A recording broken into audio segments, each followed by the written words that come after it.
यानंतर आपल्याला स्टडी करायचं आहे सीड. फर्टिलायझेशनच्या प्रोसेस नंतर ओव्ह्यूलचं कन्व्हर्जन सीड मध्ये होतं. जेवढे काही फर्टिलाइज्ड ओव्ह्यूल्स असतील त्यांचं कन्व्हर्जन सीड मध्ये होणार. So after the process of fertilization, ovules are converted into seeds and ovary is converted into fruit. या ओव्हरीचं कन्व्हर्जन फ्रूट मध्ये होणार आहे आणि ओव्ह्यूल पासून सीड बनणार आहे. सीड म्हणजे नेमकं काय, तर ज्यामध्ये एम्ब्रिओ असतो त्या एम्ब्रिओला नरिशमेंट साठी न्यूट्रिटिव्ह मटेरियल असतं आणि प्रोटेक्शन साठी सीड कोट असेल. सीड कोट म्हणजे प्रोटेक्शन साठी, रिझर्व फूड मटेरियल आणि त्यामध्ये एम्ब्रिओ, या तिन्ही पार्टला कलेक्टिव्हली आपण म्हणतो सीड. आपण सर्वांनी कोंबडीचं अंड पाहिलेलं आहे. कोंबडीचं अंड आणि सीड यामध्ये फरक एवढाच आहे की एक प्लांटचा प्रोडक्ट आहे, एक ॲनिमलचा प्रोडक्ट आहे. कारण कोंबडीच्या अंड्यामध्ये सुद्धा कवच आहे का, सेल, SHELL कवच आहे प्रोटेक्शन साठी. सीड मध्ये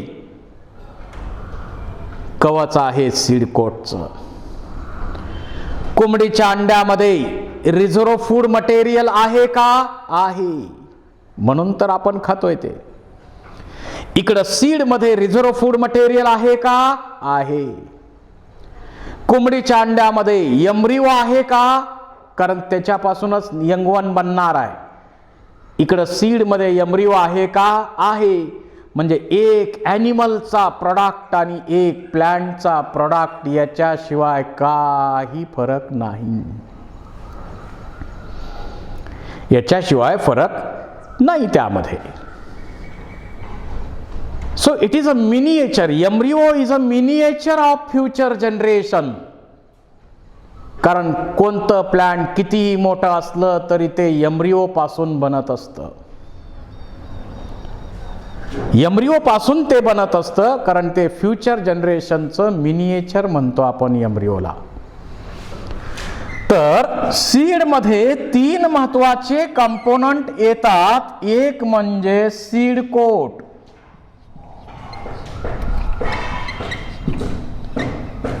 यामध्ये आउटर सीड कोट आहे, त्याला म्हणायचं टेस्टा.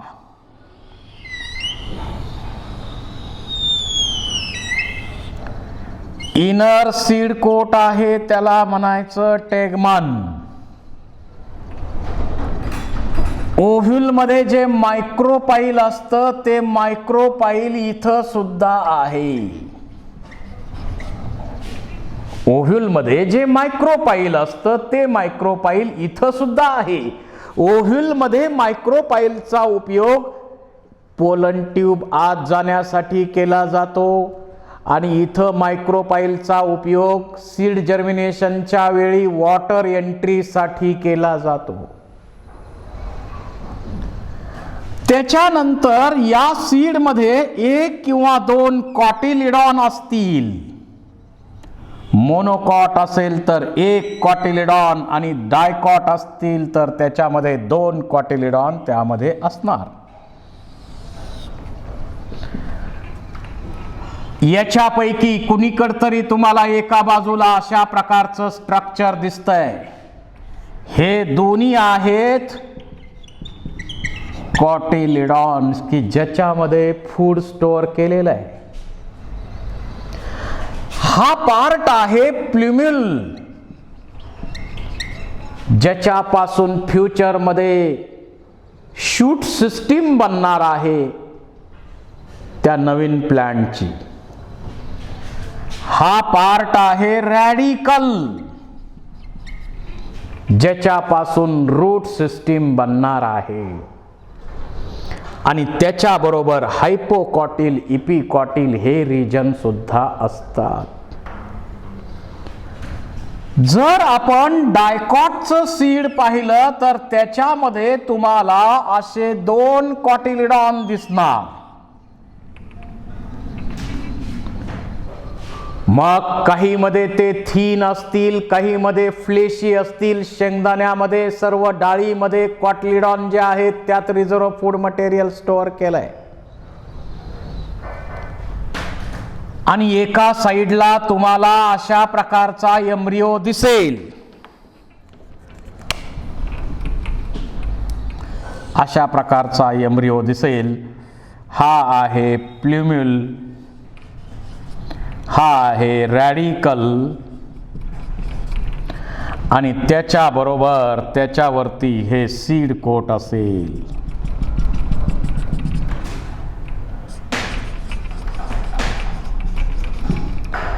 आणि हे दोन्ही काय आहेत? कॉटिलिडॉन्स. कॉटिलिडॉन्स. डायकॉट मध्ये सीड पाहिलं तर त्याच्यामध्ये 2 कॉटिलिडॉन दिसतात. सीड कोट आहे आणि एम्ब्रियो ॲक्सिस, त्याला टायजेलम असं सुद्धा नाव आहे. प्ल्युम्युल, रॅडिकल, त्याच्याबरोबर इपिकॉटिल, हायपोकॉटिल असे रिजन सुद्धा असतात. प्ल्युम्युल आणि कॉटिलिडॉन या दोघांच्या मध्ये जो रिजन आहे त्याला आपण म्हणतो इपिकॉटिल. आणि रॅडिकल आणि कॉटिलिडॉनच्या मध्ये जो रिजन असतो त्याला आपण म्हणतो हायपोकॉटिल. सीड जर्मिनेशनच्या प्रोसेसमध्ये इपिकॉटिल, हायपोकॉटिल यांचा रोल आपल्याला पाहायला मिळतो. हा 12वीला पार्ट तुम्हाला डिटेलमध्ये आहे. तर डायकॉटचं सीड असं आहे. आता सीड तयार झाल्यानंतर तो एम्ब्रियो एंडोस्पर्म, ट्रिप्लॉइड एंडोस्पर्म इथं असतो. न्यूट्रिटिव्ह टिश्यू असतो. त्या एम्ब्रियोला खाण्यासाठी जे फूड आहे ते ट्रिप्लॉइड एंडोस्पर्मच्या फॉर्म मध्ये स्टोअर केलेलं असतं. आणि काही सीड मध्ये काय होतं, तो एम्ब्रियो काय करतो, सगळाच एंडोस्पर्म खाऊन टाकतो. त्यामुळं मॅच्युअर सीड मध्ये एंडोस्पर्म शिल्लक राहत नाही. जर मॅच्युअर सीड मध्ये एंडोस्पर्म शिल्लक राहत नसेल कारण एम्ब्रियोनं लवकरच तो खाऊन टाकला,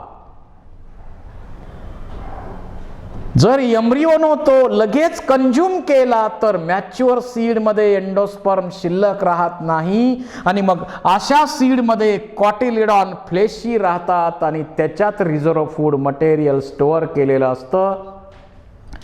त्याला आपण म्हणतो नॉन एंडोस्पर्मिक सीड किंवा त्याला दुसरं नाव आहे एक्स अल्ब्युमिनस सीड.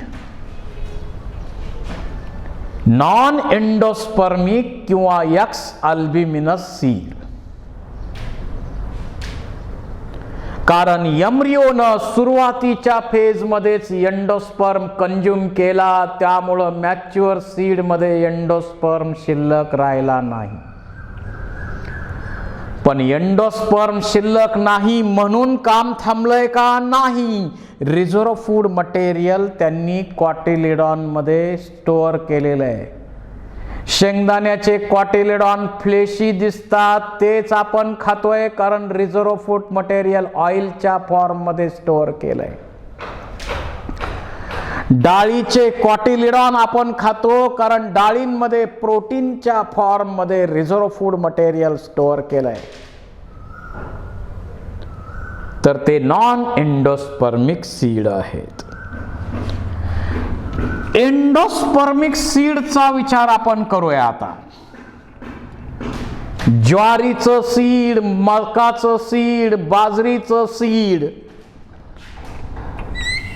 यांचं सीड जर आपण पाहिलं तर त्यांच्यामध्ये फ्रूट पण तेच आहे, सीड पण तेच आहे. कारण इथं सीड आणि फ्रूट, सीड कोट आणि फ्रूट वॉल, पेरिकार्प यांचं फ्युजन झालेलं असतं आणि कॉमन असा हल नावाचा वॉल तयार होतो. सो इन मेज seed coat and fruit wall pericarp are fused to form a common wall called as hull. So in jawar, maize, rice, seed and fruits are same. दोन्ही सेम आहे. त्यानंतर इथं एका साइडला कॉटिलिडॉन आहे, presence of lateral cotyledon. Thin cotyledon आहे, shield shaped आहे, ढालीच्या आकाराचा कॉटिलिडॉन, शिल्ड शेप्ड कॉटिलिडॉन. त्याचं नाव आहे स्कुटेलम. त्याचं नाव आहे स्कुटेलम. आणि त्याच्यामध्ये तुम्हाला शूट अपेक्स म्हणजे प्ल्युम्युल पाहायला मिळतो. त्याच्यावरती कोलिओप्टाईल, त्याच्यावरती तसा विचार केला तर लीफ प्रायमॉर्डियम आणि त्याच्यावरती आता स्कुटेलम आपण बाजूला लिहिलं, याच्यावरती कोलिओप्टाईल नावाचं कव्हरिंग आहे. त्याचप्रमाणे रॅडिकल, त्याच्यावरती असतं रूट कॅप आणि त्याच्यावरती आणखी एक कव्हरिंग आहे, त्याला आपण म्हणतो कोलिओ रायझा. त्याला आपण म्हणतो कोलिओ रायझा. म्हणजे इथं शिल्ड शेप्ड कॉटिलिडॉन, ढालीच्या आकाराचा कॉटिलिडॉन किंवा बो टाय. इथं एक छोटा टाय लावलेला असतो. Bow tie shaped cotyledon, shield shaped cotyledon ही मोनोकॉटची कॅरेक्टर आहे. Lateral cotyledon, thin papery cotyledon मोनोकॉटची कॅरेक्टर आहे. त्यात रिझर्व्ह फूड कॉटिलिडॉन मध्ये नसतं. कॉटिलिडॉन काय करणार, न्यूट्रिएंटचा ट्रान्सपोर्ट करायचं काम करतंय. आणि एम्ब्रिओ जो आहे त्यामध्ये प्ल्युम्युल आणि रॅडिकल तर असणारच आहे. प्ल्युम्युल वरती लीप प्रायमॉर्डियमचं कव्हरिंग आहे, लीप प्रायमॉर्डियम वरती कोलिओप्टाईलचं कव्हरिंग आहे, कोलिओप्टाईलचं कव्हरिंग आहे. रॅडिकल वरती रूट कॅप आणि रूट कॅप नंतर कोलिओ रायझाचं कव्हरिंग आहे. यावर तुम्हाला क्वेश्चन पाहायला मिळेल. सिक्वेन्स वरती क्वेश्चन प्रत्येक बुक मध्ये याच्यावर बनलेला आहे, MCQ आहे. रॅडिकल, रूट कॅप आणि कोलिओ रायझा असा सिक्वेन्स लक्षात असू द्या. या कॉटिलिडॉनला एंडोस्पर्म पासून वेगळं करण्याचं काम इथं एक लेयर करतो, त्याचं नाव आहे इपिथेलियल लेयर. याचं इपिथेलियल लेयर असं नाव आहे. कॉटिलिडॉन आणि हा जो एंडोस्पर्म आहे त्याच्यात सेपरेशन करण्याचं काम करतो. इथं जो बनलेला आहे तो ट्रिप्लॉइड एंडोस्पर्म आहे. स्टारच्या फॉर्म मध्ये एंडोस्पर्म आहे. स्टारची एंडोस्पर्म आहे. आणि या एंडोस्पर्मचं जे आउटर मोस्ट कव्हरिंग आहे, outer most layer of endosperm, the outermost layer of endosperm is called as aleurone layer. एंडोस्पर्मचं आउटर मोस्ट कव्हरिंग आहे त्याला ॲलेरोन लेयर म्हणायचं. आणि त्याच्यामध्ये प्रोटीन स्टोअर केले जातात. Storage of protein. यावर पण क्वेश्चन आहे, which of the following is outer most wall और लेयर ऑफ एंडोस्पर्म? ॲलेरोन लेयर. जर एंडोस्पर्म ट्रिप्लॉइड असेल तर ॲलेरोन लेयर सुद्धा ट्रिप्लॉइडच आहे. एंडोस्पर्म मध्ये स्टारच्या फॉर्म मध्ये रिझर्व फूड मटेरियल स्टोअर केलेलं आहे, तर ॲलेरोन लेयर मध्ये प्रोटीनच्या फॉर्म मध्ये फूड मटेरियल स्टोअर केलेलं असतं. असं सीड, ज्या सीड मध्ये एम्ब्रियोनं एंडोस्पर्म थोडासा कंज्यूम केला आणि मॅच्युअर सीड मध्ये भरपूर एंडोस्पर्म शिल्लक ठेवला, म्हणून या सीडला आपण म्हणतो एंडोस्पर्मिक सीड.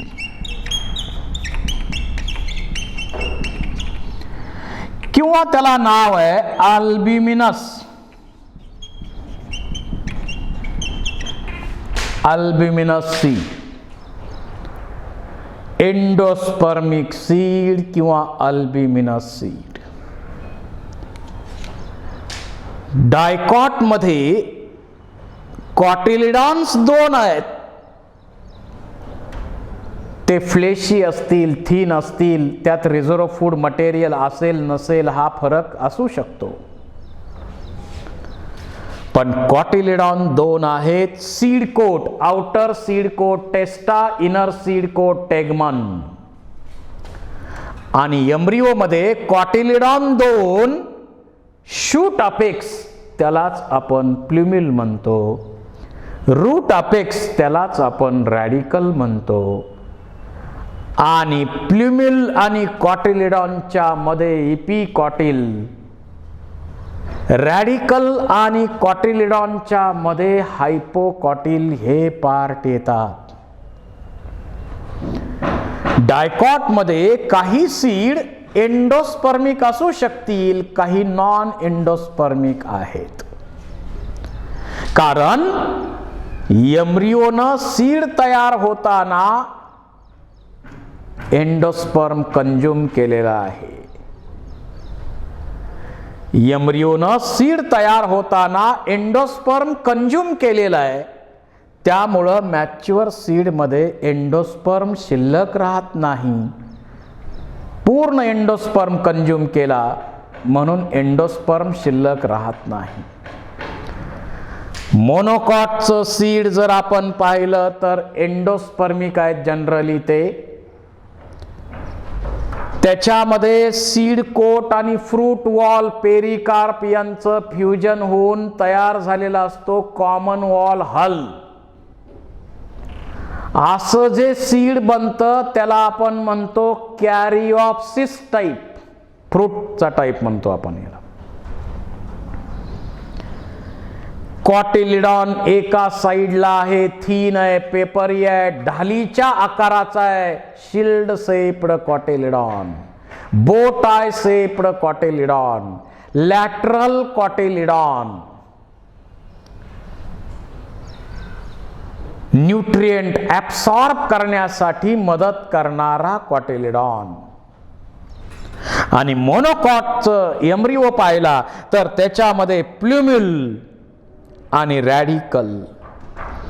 प्ल्युम्युल वरती कव्हरिंग आहे लिप प्रायमॉर्डियमचं आणि त्याच्यावरती कव्हरिंग आहे कोलिप्टाइलचं. रॅडिकल वरती कव्हरिंग आहे रूट कॅपचं आणि रूट कॅप नंतर वरती कव्हरिंग आहे कोलिओरायझाचं. आणि या कॉटिलिडॉन आणि एंडोस्पर्म यांना सेपरेट करणारा इथं वॉल आहे, लेअर आहे, त्याला आपण इपिथेलियल लेअर म्हणतो. आणि राहिलेला हा संपूर्ण पार्ट जो असतो तो एंडोस्पर्मने बनलेला आहे. हा राहिलेला संपूर्ण पार्ट एंडोस्पर्मने बनलेला आहे. एंडोस्पर्म स्टारच्या फॉर्म मध्ये असतो. स्टारची एंडोस्पर्म इथं आहे. या एंडोस्पर्मचं आउटरमोस्ट कव्हरिंग आहे ॲलोरोन लेअर, तोही ट्रिप्लॉइड आहे आणि त्याच्यामध्ये प्रोटीनचा स्टोरेज केला जातो. या सीड्स मध्ये एम्ब्रिओ थोडासा एंडोस्पर्म कंज्यूम करतो आणि भरपूर शिल्लक ठेवतो, त्यामुळं त्याला म्हणायचं एंडोस्पर्मिक किंवा अल्ब्युमिनस सीड. अशा प्रकारे आपण सीडचं स्ट्रक्चर, सीडचे टाईप स्टडी केलेले आहेत.